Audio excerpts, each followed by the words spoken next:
Assalamualaikum warahmatullahi wabarakatuh. Beban buat kita para YouTuber pemula sebetulnya banyak banget ya. Bisa jadi itu semua ujian buat kita. Apakah kita itu memang sanggup untuk melewati ujian-ujian tersebut? Nah, beban yang pertama mungkin di saat kita videonya baru dipublikasikan, sudah pasti kita berharap video kita itu langsung muncul di halaman beranda, sehingga video kita berkesempatan mendapatkan penonton. Apabila di saat kita mempublikasikan tapi video kita itu tidak muncul di halaman beranda, itu bisa jadi diakibatkan pembuatan metadata video kita itu tidak maksimal. Nah, bukan hanya masalah itu saja ya.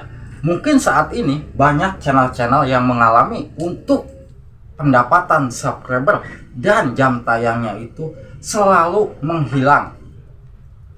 Ingat, untuk channel-channel yang mungkin di bawah 1000 subscriber itu sangat-sangatlah terasa banget ya.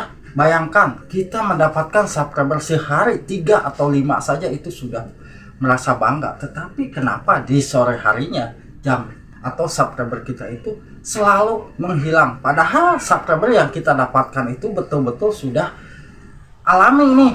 Kita melakukan hal-hal yang memang hal tersebut sudah jadi aturan. Mungkin kita menonton videonya dengan durasi full ya, dan kita memijit tanda like, komen, dan kita subscribe. Tetapi tetap saja subscriber di channel kita hilang. Bukan hanya subscriber ya yang hilang, tetapi yang dialami oleh channel-channel yang belum dimonetisasi itu pendapatan jam tayangnya selalu setiap harinya itu tidak seimbang ya. Bayangkan kalau kita mendapatkan sehari 20 jam tayang saja itu sudah alangkah bagusnya ya. Tetapi kok kenapa untuk pendapatan jam tayangnya itu selalu menghilang atau berkurang? Kalau kita melihat di bagian analitik ya, pendapatan jam tayang kita itu sepanjang waktu, mungkin kita melihatnya itu kalau di analitik seperti ini ya, pendapatan jam tayang sepanjang waktu. Beda dengan kalau kita melihat di bagian monetisasi, itu sangat jauh beda ya. Makanya kalau kita melihat penghasilan jam tayang yang pasti, tentunya yang ada di monetisasi tersebut, itu sudah betul-betul paten ya, tidak bakalan menghilang lagi. Kalau memang kita melihatnya di analitik, mungkin itu selalu berkurang ya. Tetapi di sini pun kita harus menyadari ya, bukan hanya channel-channel yang belum dimonetisasi untuk pendapatan subscribernya hilang, pendapatan jam tayangnya hilang. Channel-channel yang sudah dimonetisasi pun sama kawan. Untuk mengejar dolar, itu $1 bisa dapat sehari aja itu sudah sangatlah untung. Tetapi kenapa kok pendapatan dolarnya itu selalu saja berkurang? Kita pun harus tahu ya, untuk bisa mengecek pendapatan, kita cek di bagian analitik. Itu di bagian analitik masih dalam proses. Kalau yang pasti pendapatan kita yang realnya tentunya ada di bagian Google AdSense dan akan masuk di setiap tanggal 9, 10, 11. Di situ sudah pasti akan masuk. Nah, tapi untuk saat ini banyak yang mengalami untuk pendapatannya itu berkurang ya, tidak seimbang. Di analitik mungkin kita bisa mendapatkan, kalau dirupiahkan ya, misalkan kita dapat 150.000 nih dalam 1 bulan, tetapi yang masuk di AdSense itu hanya 60 bahkan 70.000. Yang 80.000-nya kemana?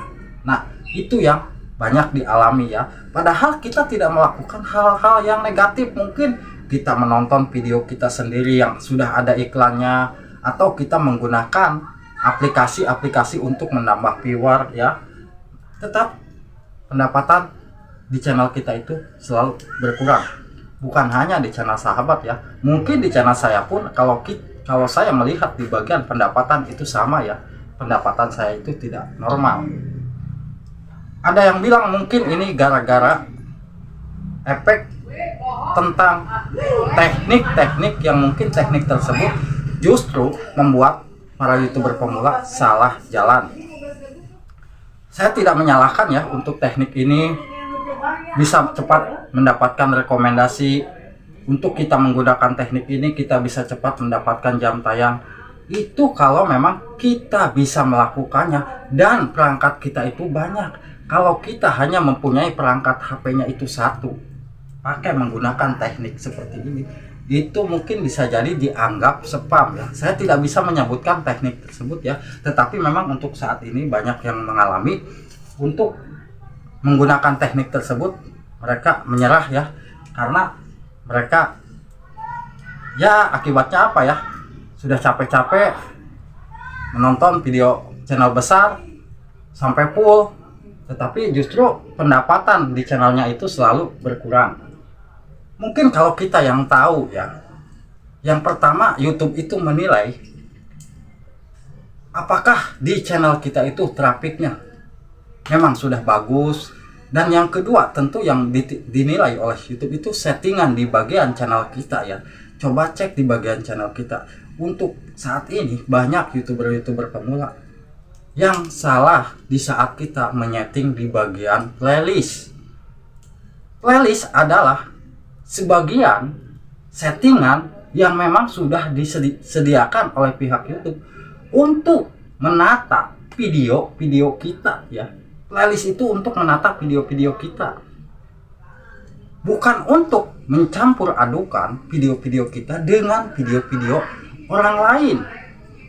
Itu pun akan dianggap spam. Contoh channel saya membahas tentang seputar YouTube. Nah, sudah pasti ya, playlist di saya itu sudah pasti playlist punya saya sendiri.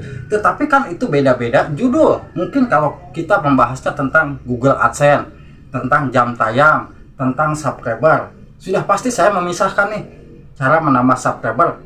Playlistnya khusus cara menambah subscriber videonya itu. Cara menambah jam tayang sudah pasti ya, di playlistnya itu cara menambah jam tayang. Dan ada beberapa video. Begitu pula bagian cara mengatasi Google AdSense misalkan nih, sudah pasti ya di playlistnya itu khusus untuk video-video Google AdSense. Bukan kita campur adukan video playlist kita. Seandainya kita menambah jam tayang nih 1, terus saya masukkan nih channel besar 1 atau 2 ya, lalu di bawahnya video saya, itu pun akan dianggap spam. Karena kenapa sih? Karena itu sudah jadi settingan di bagian channel kita, playlist itu ya. Mungkin saya di sini bukan sok tahu ya, tetapi coba saja dirasakanlah oleh channel-channel yang mungkin sudah melakukan teknik tersebut. Memang ya banyak yang berhasil dalam hitungan 3 bulan, 4 bulan dengan menggunakan teknik tersebut, goal bisa dimonetisasi. Tapi coba perhatikan satu persatu channel-channel yang melakukan hal tersebut yang bisa dimonetisasi dengan cepat, justru penontonnya itu apa hasilnya? Sepi. Nah, untuk mengatasi hal tersebut ya mungkin gimana ya, kita harus lebih lagi berjuang untuk mendatangkan penonton-penonton yang betul-betul alami. Syarat monetisasi tidaklah susah sebetulnya ya, kalau kita memang betul-betul niat ingin menjadi konten kreator yang betul-betul bisa berkreasi dan bisa memberikan video-video yang bermanfaat buat sahabat YouTube di luaran sana. Syarat monetisasi 1000 subscribe dan 4000 jam tayang, kalau kita menggunakannya dengan memperbaiki video-video kita, itu akan bisa mudah kita dapatkan. Untuk kita menggunakan teknik tersebut ya, kita dengan cara mencampur adukan, menonton video-video channel besar untuk mengaitkan video-video kita, itu bisa saja berhasil kalau kita bisa melakukannya. Dan tentunya kita harus mempunyai perangkat banyak. Kalau kita mempunyai perangkatnya 1, kita campur adukan dengan video-video orang lain, tetap saja kita hanya menggunakan 1 email, tidak bisa. Ada juga yang memang berhasil, itu mereka perangkatnya banyak. Di sini kita tempelkan perangkat-perangkat dan kita tonton video channel-channel besar dan video-video kita, sehingga video kita akan mudah mendapatkan rekomendasi. Kalau hanya 1 HP, kita buka akun 1 dan ternyata kita buat email 1, tetap perangkat yang kita gunakan itu akan tetap terdeteksi. Jadi buat sahabat-sahabat semua, alangkah baiknya cari yang betul-betul alami saja, biar channel sahabat semua itu tidak kesulitan di saat channelnya itu sudah dimonetisasi kok justru penontonnya sepi sehingga kita nyerah ya. Coba perhatikan, bukan saya ngomongin jelek ya, channel-channel yang sudah dimonetisasi justru mereka kesulitan untuk mendapatkan penonton yang alami karena mereka di awal mengejar syarat monetisasinya itu salah jalan.